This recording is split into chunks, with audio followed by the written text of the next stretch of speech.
entendu crier et elle est sortie de la baraque. Mon père et ma grand-mère, ils voulaient pas voir, ils voulaient rester à l'intérieur, quoi. Et ben ma mère, elle est sortie, elle est arabe. C'était avec des coups de rasoir qui se machinaient.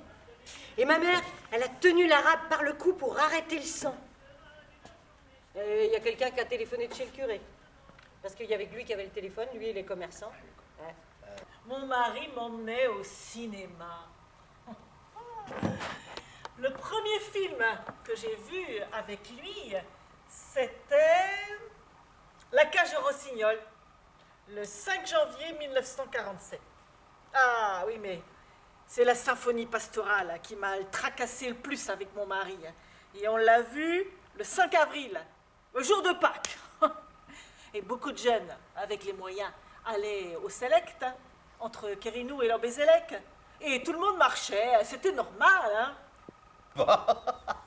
Tout le monde descendait de voiture, sauf un jeune. Puis un autre me dit, mais il est dans le coffre. J'ouvre le coffre, il était dedans. Ben ouais, il n'y avait plus de place. C'était la belle époque.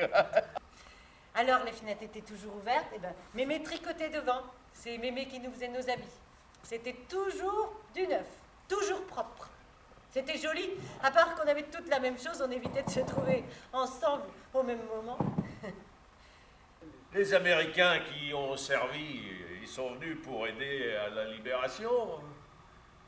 Ils ont perdu beaucoup d'hommes et ils ont tout perdu, mais combien de milliards d'Américains qui sont rentrés chez eux avec tout ce qu'ils ont gagné, hein?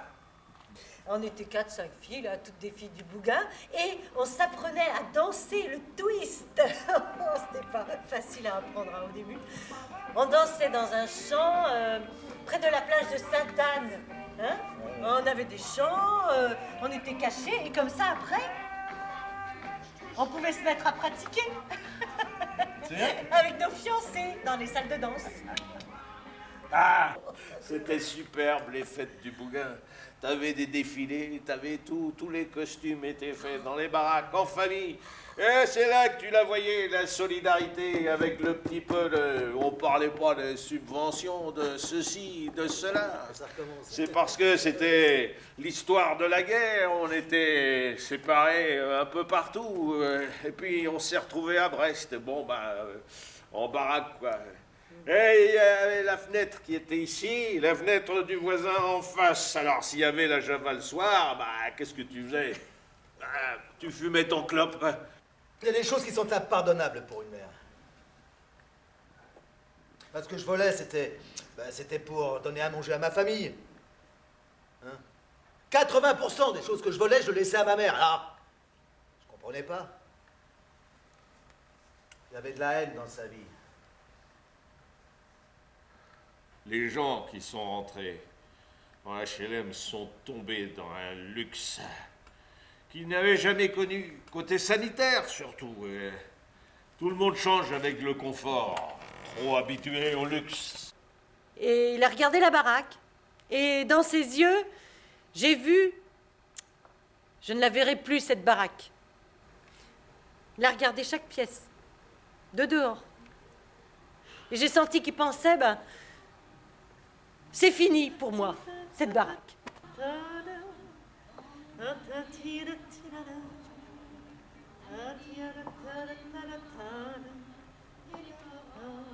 Sans façon, ce n'est qu'une chanson des rues dont on ne connaît pas l'auteur depuis que je